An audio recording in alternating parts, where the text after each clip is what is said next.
Ya, boleh direkam. Harus ada lebih ilmunya dari S1 ya, khususnya berkaitan dengan penelitian dan statistik.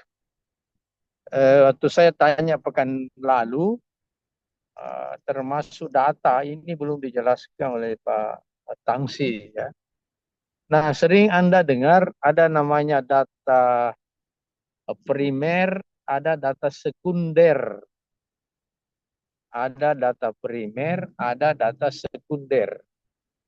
Ini sebenarnya sama pentingnya. Jadi sekunder itu bukan berarti data kelas 2 ya. Hanya cara mengambilnya yang berbeda. Kalau data primer itu artinya data yang Anda langsung ambil di lapangan, peneliti sendiri yang membuat instrumennya. Lalu ke lapangan, ambil data, tes, dan sebagainya, kemudian ditabulasi. Itu data primer. Contoh, misalnya Anda mau mengambil data tentang, kalau di sekolah misalnya ya prestasi belajar eh, mata pelajaran seni rupa ya. Nah, itu berarti Anda buat tes, terus ke lapangan, ke sekolah, ambil data, periksa, tabulasi. Itu namanya data primer. Kalau data sekunder, data itu sudah tersedia ya, tersedia di kantor, di lembaga, organisasi, sekolah. Nah, kalau data sekunder tadi, kita tidak perlu buat tes. Ya, kita tinggal mengambil nilai rapor mata pelajaran seni rupa. Itu sama saja, ya. Apakah Anda mau pakai data primer atau data sekunder? Ya. Ini namanya data berdasarkan sumbernya. Ada dua ya, data berdasarkan sumber. Nah, yang kedua ada lagi data berdasarkan jenisnya. Ya, ini ada empat macam. Yang pertama ada data nominal. Data nominal. Data seperti ini hanya berupa kode saja. Jadi misalnya kalau Anda meneliti tentang gender, jenis kelamin, ya, jadi kasih kode. Misalnya kode laki-laki 1, perempuan 0. Ini kode saja ya, bisa berubah. Misalnya Anda mau laki-laki 3, kodenya 3, perempuan 7 atau 4, berapa terserah. Itu hanya kode ya. Kenapa perlu dikasih kode? Karena kalau datanya L laki-laki, P perempuan, itu tidak bisa dianalisis. Dia bukan angka, toh? Nah, itu namanya data nominal. Nah, ini harus pemahaman lebih ini, sudah pemahaman lebih di S1 ini. Data nominal ini tidak ada urutan, ya. Tidak boleh mengatakan karena laki-laki kode 1, perempuan 0, maka laki-laki lebih baik dari perempuan.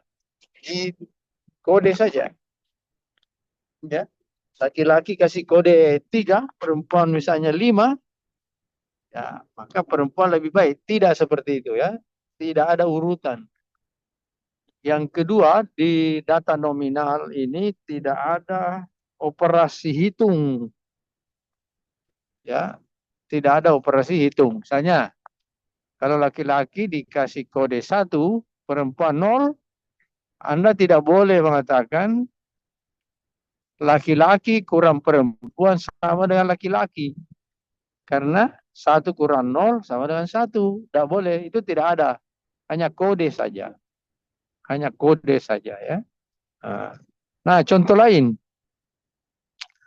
Kalau Anda ditanya, Andi Sultan, Andi Sultan, saya mau tanya, apakah Anda naik motor atau naik mobil ke kampus? Motor, Prof. Oke, berapa berapa coba dengar bapak saya ya. Berapa nomor polisinya atau DD? Sulsel ya DD. Coba sebut. DD 2830, Prof. Ya, 2830. Itu salah itu. Karena itu data nominal. Yang benar 2830. Ya, itu kode, itu namanya nominal. Kalau Anda mengatakan 2830, wah itu 100% salah. Karena 2830 itu data rasio namanya. Kalau ini data nominal, jadi hanya kode. Kode motor Anda, kode polisinya adalah 2830. Jadi jangan mengatakan 2830 atau 2830. Tidak ada 30 di situ, yang ada 30. Nah, itulah yang disebut data nominal. Kalau saya bilang berapa, itu jawabannya. Kalau saya bilang berapa, jawabannya itu mestinya data rasio. Anda harus mengatakan satu. Berapa nomor HP-nya? Jawabannya satu atau dua. Karena dua kartunya. Ya. Itu namanya rasio. Tapi kalau Anda mengatakan, saya biasa sebutkan. Ketika disebut 081, 355, dan seterusnya, itu data nominal. Jadi ini sudah harus bisa bedakan ya. Sampai ini kita masih ditanya, di ruangan mana kuliah? Di ruangan mana kuliah? Anda menjawab misalnya, di gedung AD 401. Salah itu. Jadi orang yang level S2, S1 pun mestinya sudah. Level S2, S3, itu jawabannya salah. Mestinya di ruangan 401. Itu namanya data nominal. Ya ini hati-hati karena itu nanti tidak bagus kalau sudah MPD. Yang begini-begini salah. Ya, salah menjawab. Kalau yang bertanya juga tidak tahu ya sama-sama tidak. Tapi kalau yang tahu ya dia nanti, wah ini tidak paham. Ini. Yang mana data nominal, mata data ya. Itu ya. Oke. Kalau ditanya, ini di penjual itu sebenarnya itu salah menjawab ya. Berapa nomor sepatunya yang mau dibeli? Nomor berapa? Lalu dijawab 43. Itu salah ya. Mestinya 43 karena itu hanya data nominal, bukan data rasio. Oke ya, sudah paham ya? Jadi kalau ditanya itu menjawabnya benar. Mungkin kedengarannya aneh, bahkan kedengarannya salah untuk orang-orang yang tidak paham, tapi justru itulah yang benar, ya. Karena tidak biasa saja sehingga seakan-akan salah. Ya, itu disebut data nominal ya. Mudah-mudahan bisa paham. NIM, NIM itu eh, ada di situ tahun, ada kode prodi, ada di akhir urutan. Itu juga data nominal. Oke ya, ada banyak contoh.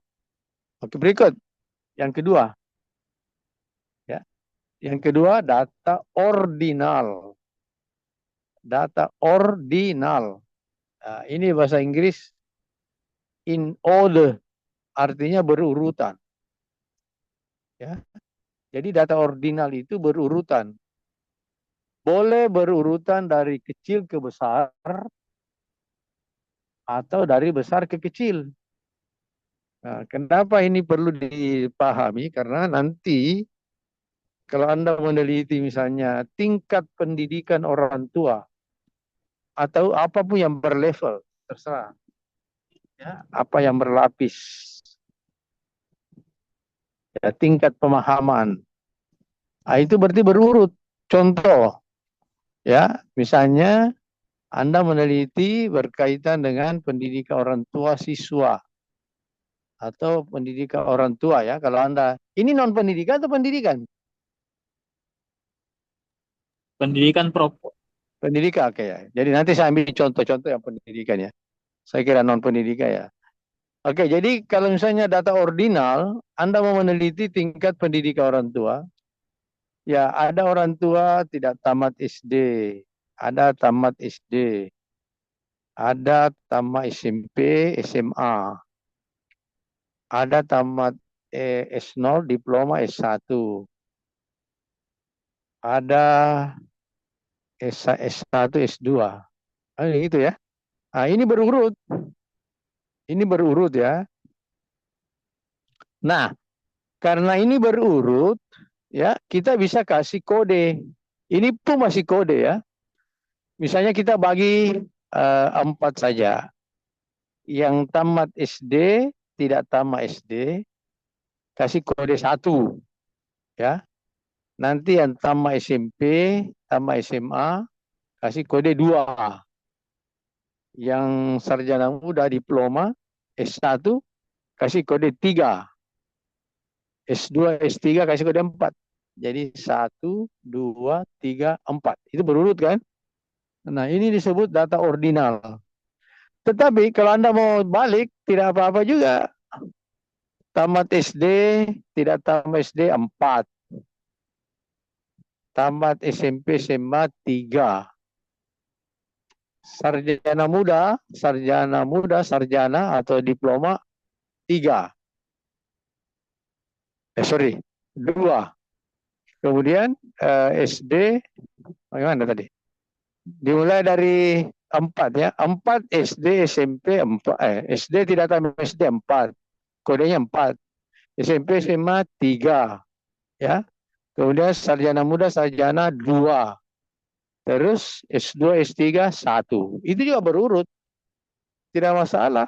Mau dari yang mana saja Anda beri kode ya. Tidak ada keharusan bahwa yang tinggi levelnya kodenya juga tinggi. Tidak, terserah, itu hanya kode saja. Kode saja ya. Paham ya? Itu namanya data ordinal.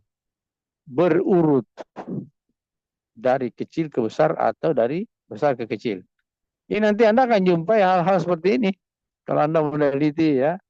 Apalagi yang bertingkat. Banyak sekali data itu berlevel. Misalnya berkaitan dengan kualitas barang. Ada yang baik, sangat baik, jelek. Ya. Atau tingkat ketahanannya barang Anda mau teliti. Ya, ada yang rusak berat, ada rusak, ada tidak rusak. Kasih kode. Rusak berat kasih kode 1. Rusak ringan 2. Tidak rusak 3. Jadi semuanya bisa diteliti. Semuanya bisa diteliti karena ya, setiap karakteristik benda yang diteliti itu ada kode, ada jenis datanya. Data ordinal. Misalnya, Anda mau meneliti kualitas gambar ya. Kualitas gambar seseorang. Maksudnya daya tahannya. Setelah 10 tahun yang dilukis oleh si A begini, yang si B begini, ya, si C begini. Ada nanti kode. Ada yang sudah kabur, ya. Jadi kabur, agak kabur, tidak kabur sama sekali. Setelah sekian tahun. Itu dikasih kode saja. Yang tidak kabur misalnya 1, yang agak kabur 2, ya, yang kabur sekali 3. Jadi semuanya bisa kita teliti ya berdasarkan level-level dan jenis data ya. Itu namanya data ordinal, berurut. Saya mau tanya, apakah misalnya saya mencari alamat rumah, saya cari alamat rumah misalnya nomor 7. Ya, apakah itu jenis apa? Data apa itu? Kalau nomor rumah. Apakah ordinal atau nominal? Ada yang bisa jawab?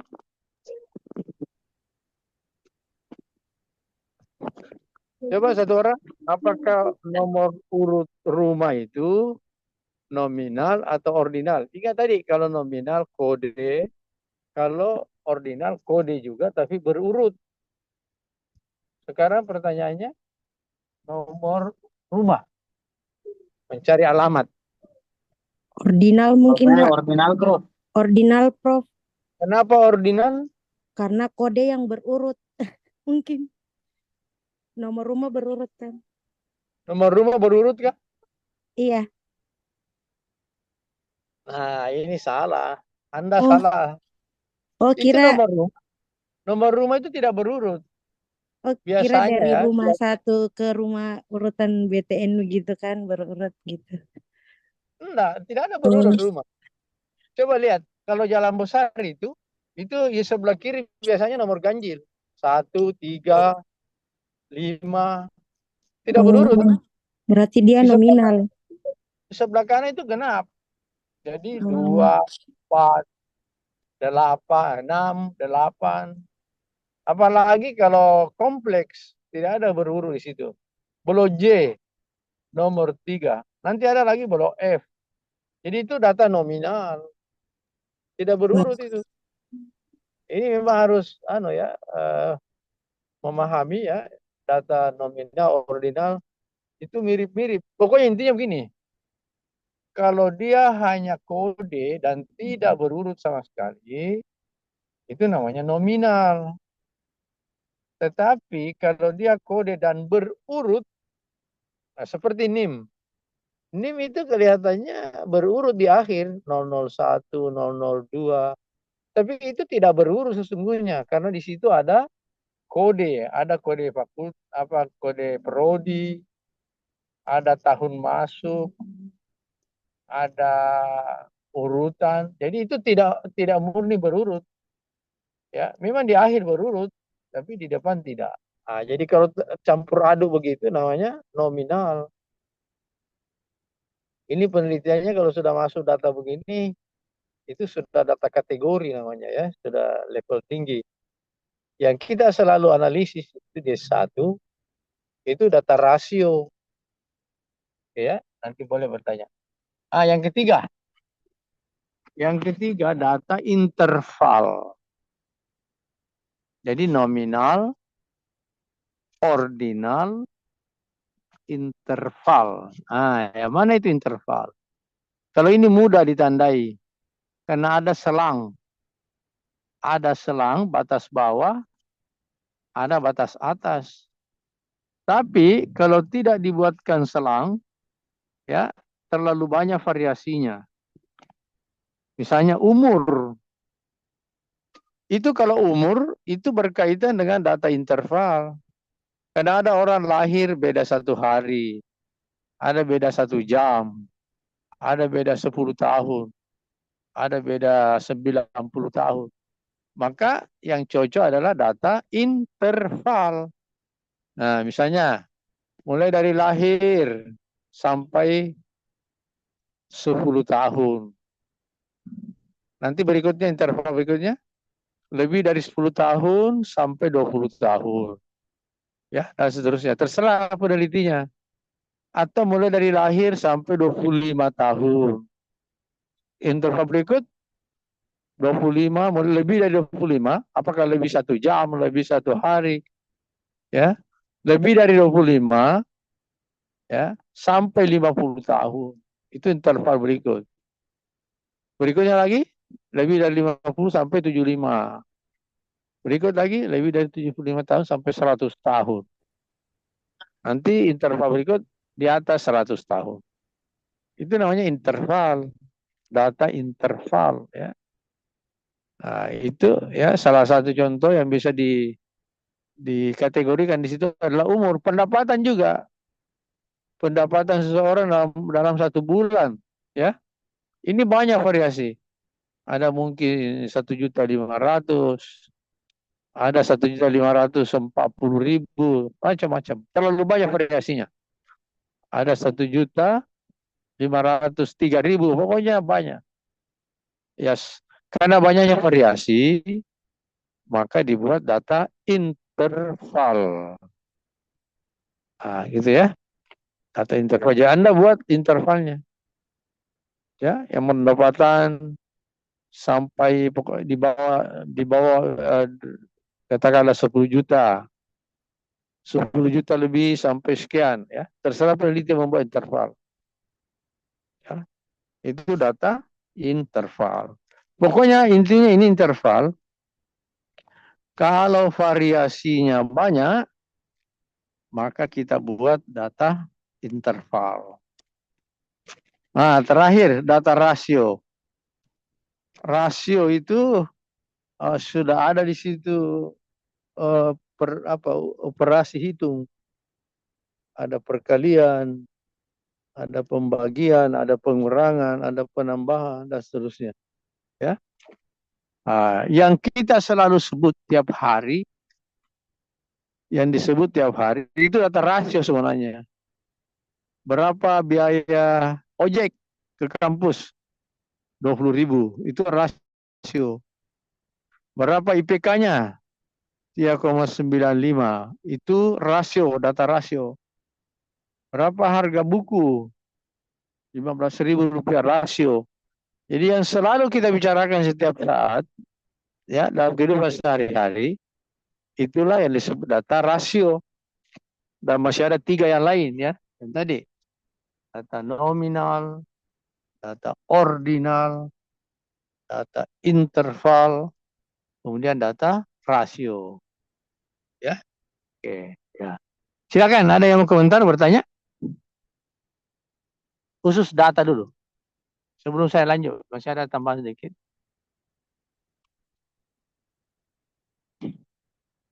Jadi tadi berdasarkan sumbernya ada 2, data primer dan data sekunder. Berdasarkan jenisnya ada 4, ada data nominal, ada data ordinal, ada data interval, kemudian ada data rasio. Ya, silakan, ada pertanyaan?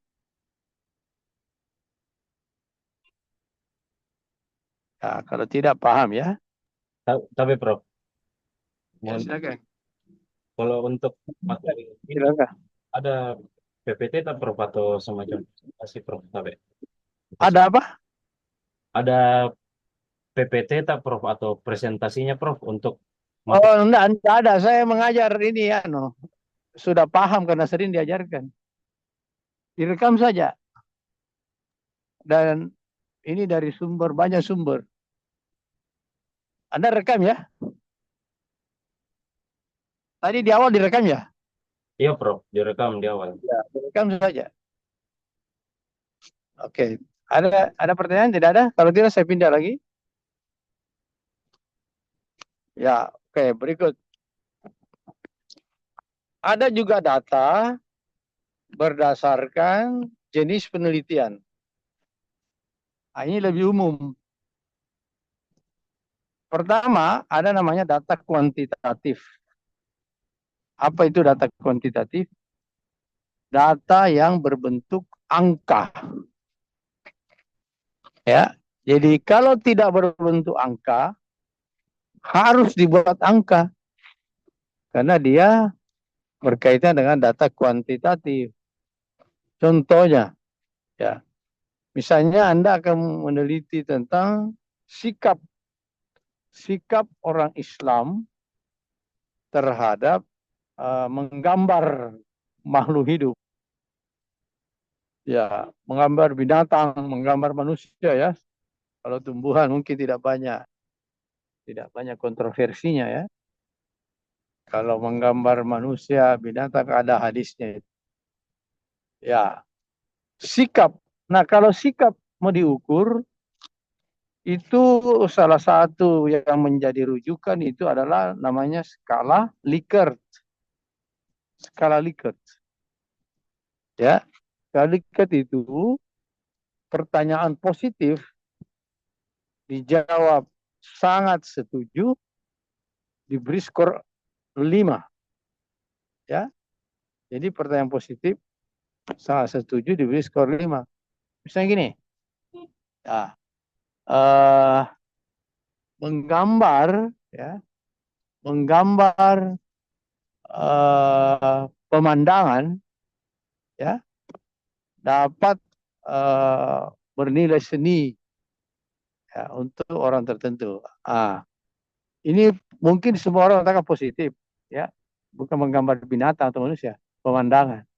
Kalau dia bilang sangat setuju, skornya 5. Inilah yang disebut kuantitatif. Karena tidak boleh kita datanya sangat setuju, dikonversi ke angka sehingga bisa diteliti, dianalisis, ya, bisa dianalisis.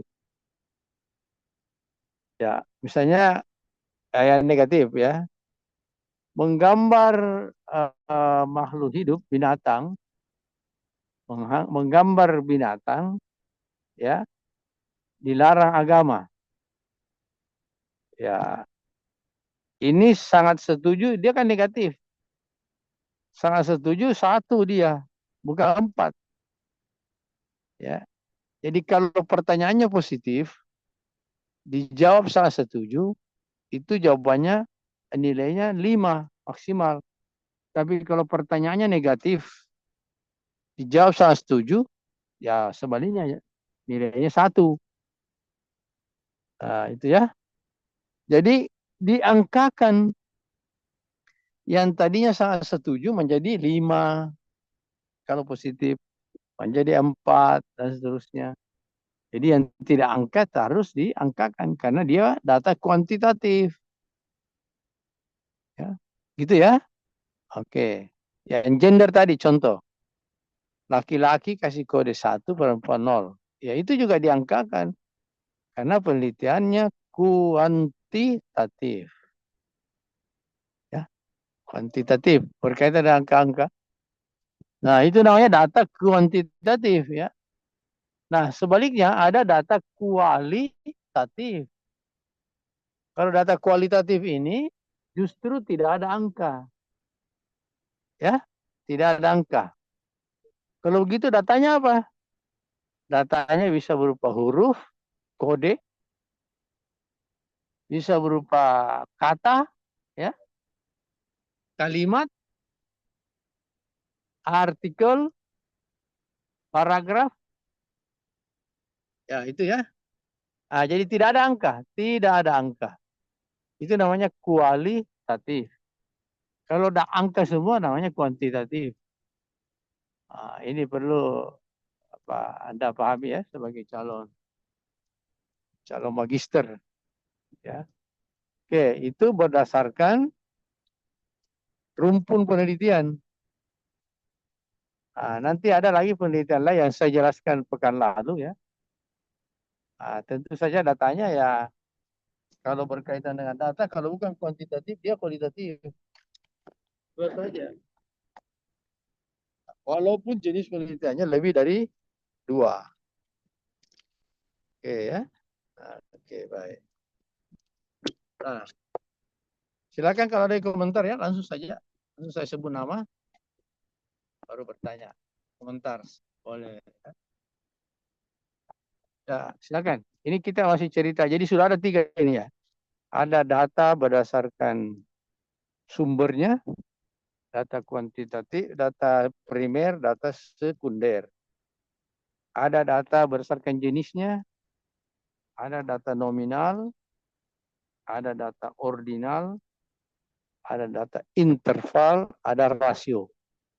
Ya, berdasarkan rumpun penelitiannya, ada namanya data kuantitatif, ada data kualitatif. Nah, mungkin ada yang bertanya, yang mana itu data kategori? Data kategori itu maksudnya data nominal dan data ordinal. Itu dua-duanya. Ya, dimasukkan juga dalam data kategori. Nah, ya. Apalagi yang terkait dengan data? Ya, tentu saja kalau orang cerita data, ya instrumennya juga ikut. Instrumen itu secara garis besar ada 2. Ada tes, ada non-tes. Ada tes, ada non-tes. Ya. Jadi kalau tes ya jelas kita yang buat tes. Tes berkaitan dengan materi seni rupa. Kalau non-tes, bisa misalnya angket, kuesioner, ya, diferensial semantik, macam-macam, ya. Bergantung jenis penelitian dan rumusan masalahnya mau dijawab. Oke, silakan komentar.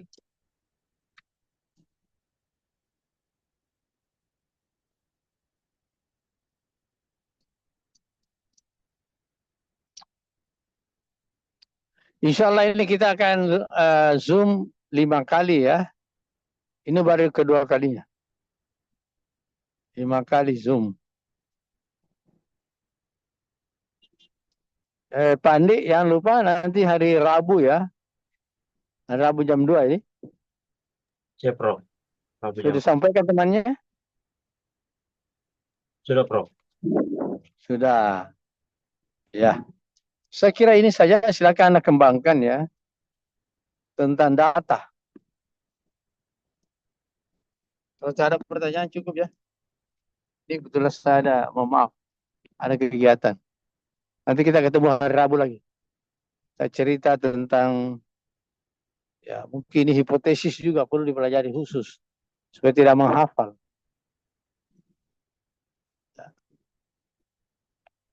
Baik, kalau gitu ya, cukup ya. Ya, silakan kalau S2 itu, kita kasih, dosen kasih ya materi ya, yang pokok-pokok penting-penting. Anda mencari lagi sumber lain. Siapa yang banyak membaca ya, dia akan mendapat ilmunya banyak. Yang penting sudah diarahkan bahwa materi kali ini tentang data. Itu ya. Jadi nanti kalau buka internet dan sebagainya, coba cari dulu tentang data. Sehingga pemahaman Anda dalam mata kuliah ini, statistik dan penelitian, itu lebih dari S1. Itu harapannya ya. Lebih dari S1. Jangan persis sama.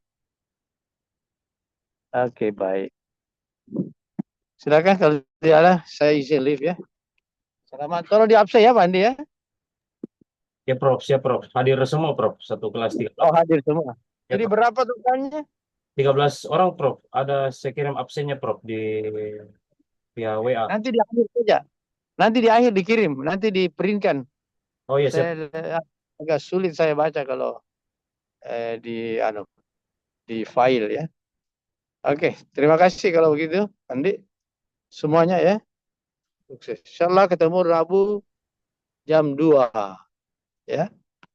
Insyaallah. Ya cukup ya.